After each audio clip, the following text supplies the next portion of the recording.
আপন ভাই, আপন বোন, চাচা, চাচি, ফুফু, খালা, খালু, মামা, মামি, বাগিনা, বাগ্নি, ভগ্নিপতি ইত্যাদি তাদেরকে যাকাত দেওয়া যাবে। তাদেরকে যাকাত দেওয়ার ক্ষেত্রে তাদেরকে মুখে বলতে হবে না যে এটা আমি যাকাতের টাকা দিচ্ছি, মনে মনে নিয়ত করলে চলবে।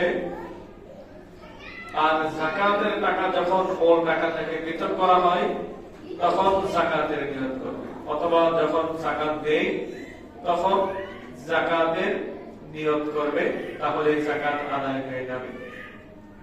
এক্ষেত্রে যাদের নাম বলা হয়েছে তাদেরকে যাকাত দিলে যাকাত আদায় হবে এবং তাদেরকে যাকাত দেওয়া জায়েজ আছে, সেক্ষেত্রে তাদেরকে যাকাতের টাকা দিচ্ছি সেটা বলা প্রয়োজন নেই, সেটা বলতে হবে না।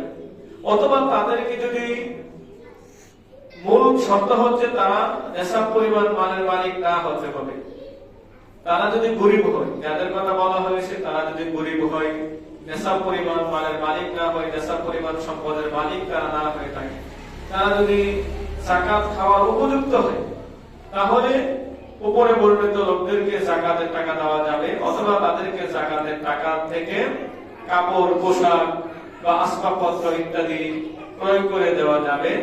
তবে যাকাতের নিয়ত করতে হবে, তাহলে যাকাত আদায় হয়ে যাবে।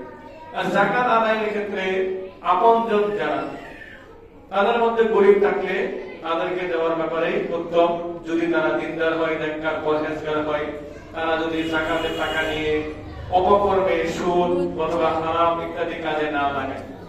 তবে এই বিষয়টি আমরা লক্ষ্য রাখবো যে যাকাত দেওয়ার ক্ষেত্রে যারা উপযুক্ত তাদেরকে যাকাত দেওয়ার চেষ্টা করবো, তাদেরকে যাকাত দেব।